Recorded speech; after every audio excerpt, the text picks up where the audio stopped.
Hey there folks, welcome to the channel. I'm glad you can make it. In today's episode, I am very excited to welcome Spice Punch to Celebrate Sausage as he shares with us an incredibly unique sausage recipe utilizing ingredients that I honestly would have never thought to add to a sausage. Take it from here, Spice Punch. Hi guys, I'm Spice Punch. Today we're going to be making the poutine sausage. This is what it looks like. It's a smoked sausage, cheesy chips and gravy. Everything that's going into it you can watch over the episode. Shall we listen to it pop? Oh yeah. Stay tuned and I'll show you how you make it.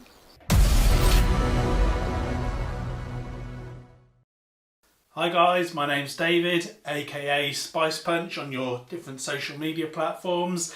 I do a lot of barbecue, teach barbecue, do pop-up events, I do catering. Today we're making for you the cheesy chips and gravy sausage, aka the poutine sausage. We're using pork shoulder for this sausage. This is about 3 kilos worth. The butcher's given me some nice pieces. I'm just breaking them down a little bit further so they go through the grinder. And this can sit in the freezer until everything's about 1 degree, just on the edge of frozen, because that'll go through the mincer really, really nicely. We won't get any smearing of the fat. It should just cut through and do a lovely job. Okay, so we're going to prep some of our other ingredients now.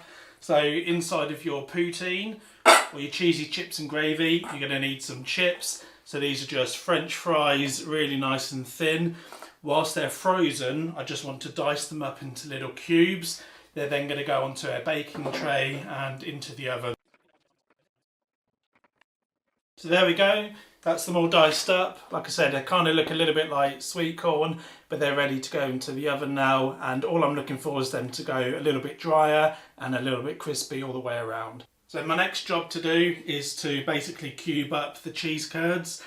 So these are going to take a little bit of time to process because each cheese curd is a different size and shape.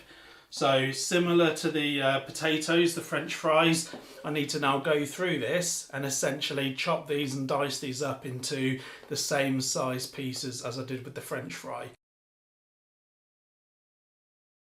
So as if by magic, I've now got all of my cheese curds diced up. The next ingredient is cheddar cheese, so just blocks of English mild cheddar. And all we're doing with this, you've guessed it, is chopping these into tiny little pieces, similar, again, same sort of size as the French fries.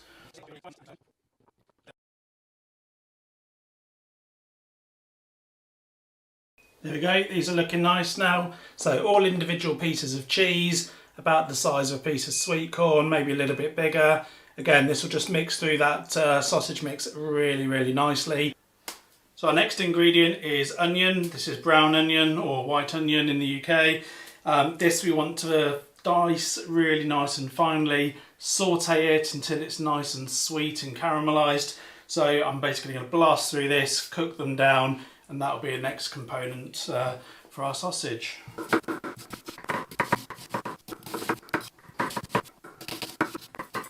Nothing very exciting there, but I've diced up all my onion really nice and fine. It's going in the sausage, so it doesn't have to be absolutely perfect. All I'm going to do now is with a little bit of olive oil, is just sweat these down until they're really nice and golden and caramelised. So next up is our garlic.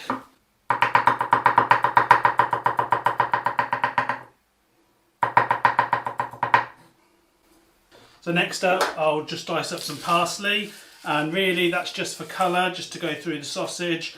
You've got lots of beige with the cheese curds and the potato and the garlic. It's all very white, so it's nice to have a little bit of green, so you've got some flecks going through it. So we'll get on to that next. Here we've just got kosher salt, black pepper, crispy fried onions, and potato starch. So everything's been in the freezer for a good couple of hours. Make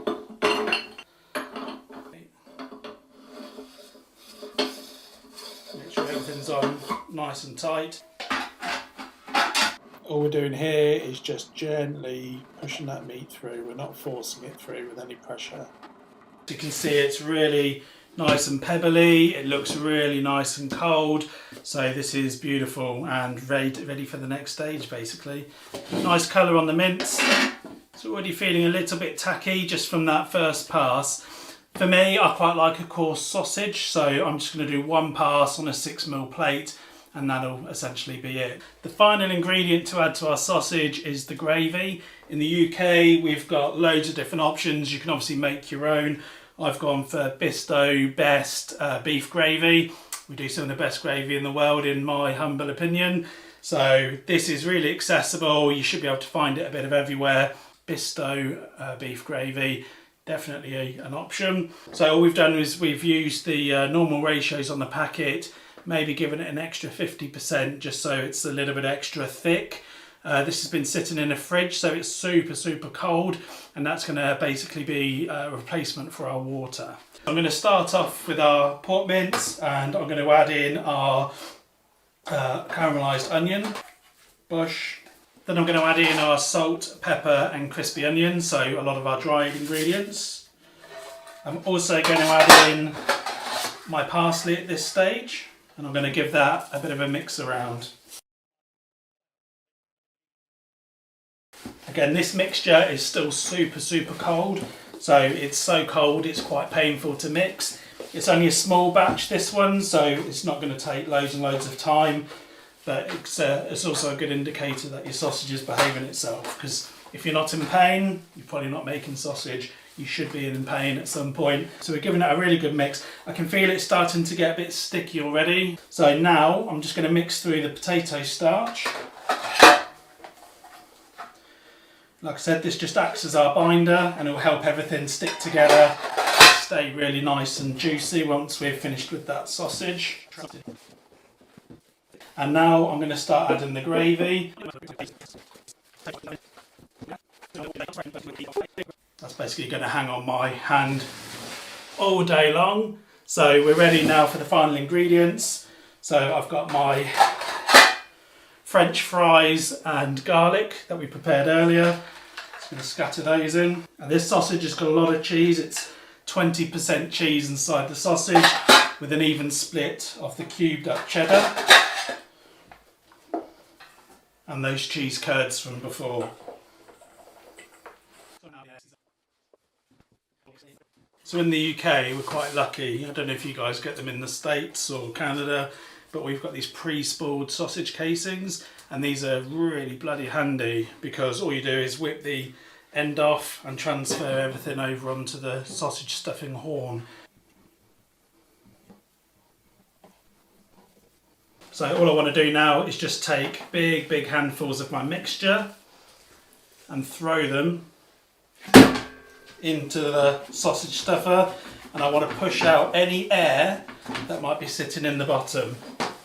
That way it won't inflate our sausage when we start stuffing it. So all I've done on the end of this, I'm going to take my glove off, get a bit more control, is I've tied a little knot in the end, and I'm going to poke a couple of holes in just to get a bit of air going through. So I've got an electric sausage stuffer. It means I can have both hands free. When I've got this mixture, there's obviously quite a few big chunks through it, so it might be quite hard work with a hand cranker. Totally doable, but just quite a bit of work. So I've got the electric one today just so I can have both hands free. And we are in business.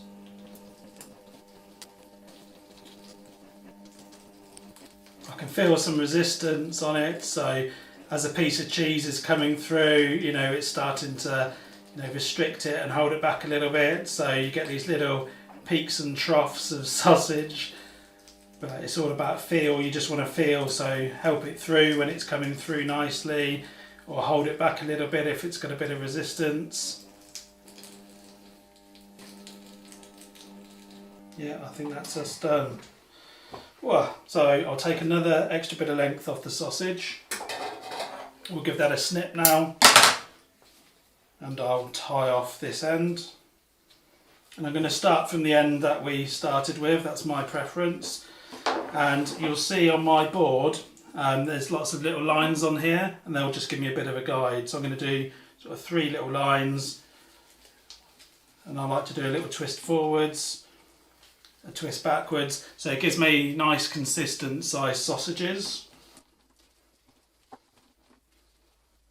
We're going to work through this batch nice and quickly.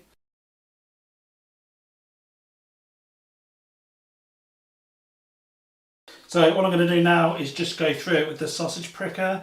Again, I'll take on a lot of what Eric says, and he always says prick your sausages just to get that air out of them, and it should help the skins adhere to the meat.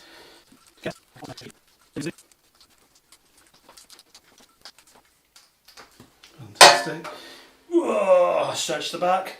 So now all that's left is for me to link the sausages. So I want to get 2 of them together, twist that round, woo! Can push that through, lift them up, twist these round, push the next one through, lift them up, get these 2, twist them round. Hope you guys can see that okay. Push that through, lift it up.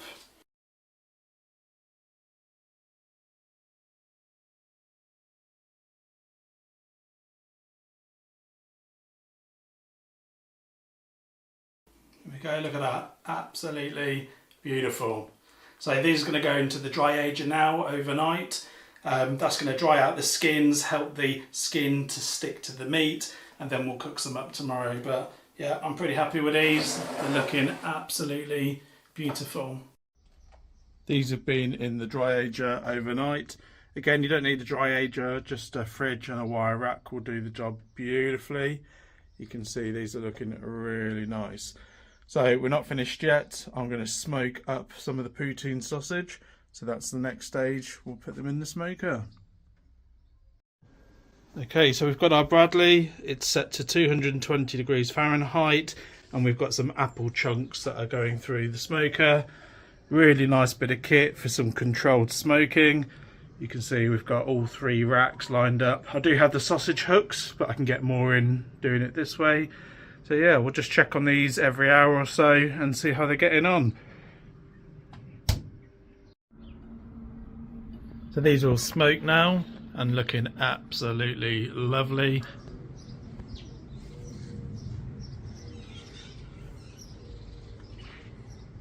Right, shall we have a little taste then? Really good colour on them from that smoke.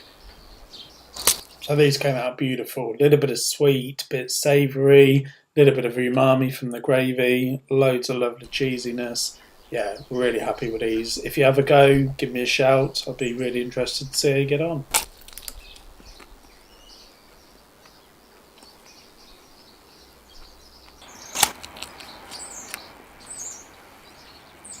Absolutely banging.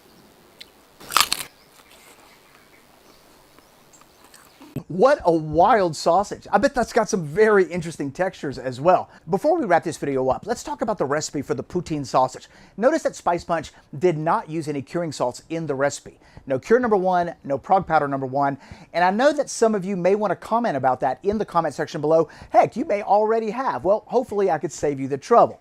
He didn't have to.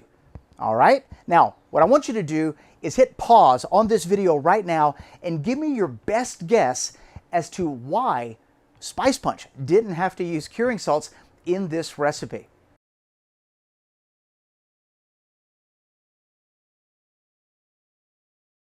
All right, now we're back, and hopefully you gave me your best answer in the comment section below. No cheating. We're amongst honorable sausage makers here. All right, so let me tell you why Spice Punch did not have to use curing salt in the recipe. If you remember, going back to when Spice Punch was smoking his sausage, what temperature was he smoking his sausage at?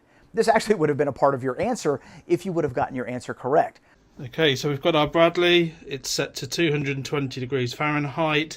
And we've already made a video covering this exact topic where we talk about times and temperatures and whether or not it's necessary to use curing salt. And the basic result of that particular video is that if you smoke your sausage at 200 degrees Fahrenheit or higher, you do not need to use curing salt because your sausage will get out of the danger zone in enough time to not cause any problems. So there you go. That's the reason he didn't use curing salt. It's because he absolutely didn't need to. Great big thanks to Spice Punch for his contribution to Celebrate Sausage. Question I got is, where the heck do I get cheese curds? I can't get that where I live. How about a video on how to make cheese curds? Let me know in the comment section below if that's something you'd like to see. I'm going to put a link to Spice Punch's socials in the description box below.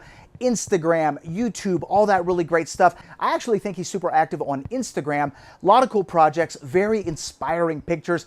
Go check him out, give him a follow while you're there. And let me know if you have any questions about the poutine sausage recipe. Drop them in the comment section below. Be sure to give this video a thumbs up if you are enjoying Celebrate Sausage. And if you're new to this channel, be sure to hit that subscribe button and that notification bell for more sausage related content. Thanks a lot for being here, guys.